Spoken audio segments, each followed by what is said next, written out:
नमस्कार. आज आपण एका अशा गोष्टीबद्दल बोलणार आहोत जिला शेतकरी काळं सोनं म्हणतात. हो, बरोबर ओळखलत, गांडूळ खत.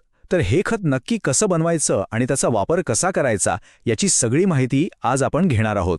चला सुरुवात करूया एका शेतकऱ्याच्या या जबरदस्त वाक्याने. बघा किती मोठा विचार आहे हा. हे वाक्य आपल्याला आठवण करून देतं की जमिनीचं आरोग्य किती महत्वाचं आहे. कारण शेती फक्त आजच्या पुरती नाही, ती येणाऱ्या पिढ्यांसाठी आहे. पण आजची परिस्थिती खरंच अशी आहे का? खरं तर आजचा शेतकरी एका मोठ्या संकटाचा सामना करतोय. आता हे संकट आहे तरी काय? तर सगळ्यात मोठी समस्या आहे आपल्या जमिनीमधला सेंद्रिय कर्ब म्हणजेच ऑर्गॅनिक कार्बन कमी होतोय. रासायनिक खतांच्या बेसुमार वापरामुळे जमिनीचा जीवच जातोय, ती नापीक होत चालली आहे. आणि होतंय काय? खर्च तर वाढतोय पण हाती काहीच लागत नाहीये. आणि या सगळ्याचा आपल्या आरोग्यावर होणारा परिणाम तर वेगळाच. मग या सगळ्यावर उपाय काय? उत्तर अगदी सोपं आहे. निसर्गाकडे परत चला. आणि इथेच हिरोसारखी एंट्री होते गांडूळ खताची. एक शक्तिशाली आणि 100% नैसर्गिक उपाय. तर हे गांडूळ खत म्हणजे नेमकं काय असतं? एकदम सोप्या भाषेत सांगायचं तर गांडूळं जेव्हा शेण आणि पालापाचोळा खातात ते पचवल्यानंतर जी विष्ठा टाकतात तेच म्हणजे आपलं गांडूळ खत. हे दिसायला कसं असतं माहितीये? अगदी आपल्या चहाच्या पावडरसारखं. काळसर, भुसभुशीत आणि महत्वाचं म्हणजे याला अजिबात वास नसतो. आता फरक तर बघा. एका बाजूला आहेत रासायनिक खतं जी जमिनीला कडक बनवतात, निर्जीव करतात. आणि दुसऱ्या बाजूला आहे गांडूळ खत जे जमिनीचा पोत सुधारतं, तिला पुन्हा जिवंत आणि भुसभुशीत बनवतं. आणि सगळ्यात मोठा प्लस पॉइंट, लाँग टर्ममध्ये तुमचा रासायनिक खतांवरचा खर्च खूप कमी होतो. चला, थिअरी बरीच झाली. आता बघूया की हे बहुगुणी खत प्रत्यक्ष तयार कसं करायचं आपण स्वतः. ही प्रोसेस खूप सोपी आहे, फक्त 5 स्टेप्समध्ये होते. पहिली स्टेप बेड तयार करणं, दुसरी त्यात थर रचणं, तिसरी गांडूळ सोडणं, चौथी त्यातला ओलावा टिकून ठेवणं आणि शेवटची 5वी स्टेप तयार झालेलं खत गोळा करणं. बस इतका सोपा आहे.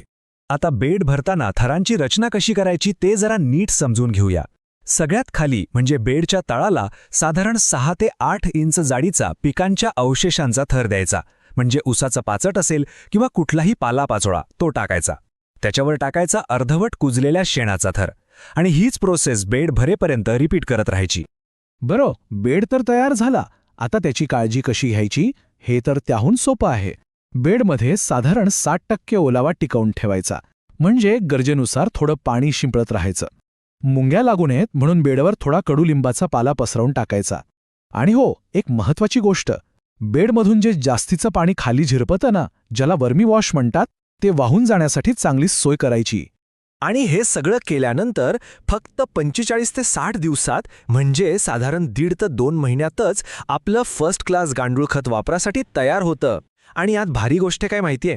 हे सगळं आपल्या शेतातल्या कचऱ्यातून आणि शेणातून होतं. म्हणजे खर्च शून्य आणि मिळतंय मात्र सोनं. ओके, खत तर बनलं, पण आता हे काळं सोनं आपल्या शेतात नक्की काय जादू करतं? याचे ठोस फायदे काय आहेत? चला बघूया. सगळ्यात पहिला आणि थेट फायदा, पैशांची बचत. अनेक शेतकऱ्यांचा अनुभव आहे की रासायनिक खतांवरचा खर्च तब्बल 50% कमी होतो. विचार करा, अर्धा खर्च थेट वाचतोय. फक्त खर्चच वाचत नाही तर उत्पादन अक्षरशः वाढतं. एक उदाहरण देतो. एका ऊस उत्पादक शेतकऱ्याने हेच खत वापरून एकरी तब्बल 98 टन ऊस काढलाय. हे आहे या खताच्या ताकदीचं प्रत्यक्ष प्रमाण. मग यात खतात असं आहे तरी काय की एवढा फरक पडतो? तर यात पिकांना लागणारे मुख्य घटक म्हणजे नत्र, स्फुरद, पालाश हे तर आहेतच, पण त्यासोबतच अनेक छोटी छोटी पण अत्यंत महत्वाची सूक्ष्म अन्नद्रव्यसुद्धा भरपूर प्रमाणात असतात. म्हणजे पिकांसाठी हे एक कम्प्लीट बॅलन्स्ड डाएट आहे. पण थांबा, फायदे अजून संपलेले नाहीत. हे खत जमिनीचा पोत सुधारतं, तिची पाणी धरून ठेवण्याची क्षमता वाढवतं, पिकांच्या पांढऱ्या मुळांची वाढ एकदम जोरात होते, त्यांची रोगप्रतिकार शक्ती वाढते आणि फळांची क्वालिटी म्हणजे चव, आकार आणि टिकण्याची क्षमता सगळंच सुधारतं. थोडक्यात काय तर हे फक्त खत नाही, हे जमिनीसाठी एक संपूर्ण हेल्थ टॉनिक आहे. ठीक आहे, खत बनवलं, त्याचे फायदेही कळाले, पण आता सगळ्यात महत्त्वाचा प्रश्न, हे वापरायचं कसं? कारण योग्य वापर केला तरच सर्वोत्तम परिणाम मिळणार, नाही का? प्रत्येक पिकासाठी याचं प्रमाण थोडं वेगळं आहे. जसं की भाजीपाला किंवा नगदी पिकं असतील तर एकरी 500 ते 1000 किलो. लहान फळझाडं असतील तर प्रत्येक झाडाला 1 ते 1.5 किलो. आणि मोठी फळझाडं असतील तर प्रत्येक झाडाला 5 ते 10 किलो. आणि हे खत पेरणीच्या वेळी किंवा झाडांना बहार येण्याआधी दिलं तर खूप चांगले परिणाम दिसतात. आठवतंय आपण मगाशी वर्मी वॉशबद्दल बोललो होतो? ते बेडमधून झिरपणारं जे पाणी असतं ना, ते फेकून द्यायचं नाहीये. ते खूप पौष्टिक असतं. त्याची जर पिकांवर फवारणी केली तर पिकांची वाढ एकदम जोमात होते. म्हणजे हा एक प्रकारचा बोनस आहे जो अजिबात वाया घालवायचा नाही. आता हे सगळं ऐकून असं वाटू शकतं की अरे बापरे, हे तर खूप मोठं काम आहे. पण थांबा, एका अनुभवी शेतकऱ्याचा सल्ला ऐका. सुरुवात फक्त एका बेडपासून करा. आधी स्वतःच्या शेतापुरतं बनवा, वापरा, त्याचे परिणाम अनुभवा आणि मग विश्वास बसला की हळूहळू त्याचा विस्तार करा. तर मग आता शेवटी प्रश्न हाच आहे की रासायनिक खतांच्या त्याच चक्रात अडकून राहायचं की गांडूळ खतासारखा एक शाश्वत नैसर्गिक मार्ग निवडून आपल्या जमिनीचं, आपल्या शेतीचं आणि आपल्या पुढच्या पिढीचं भविष्य उज्ज्वल करायचं. निर्णय आपला आहे. विचार नक्की करा.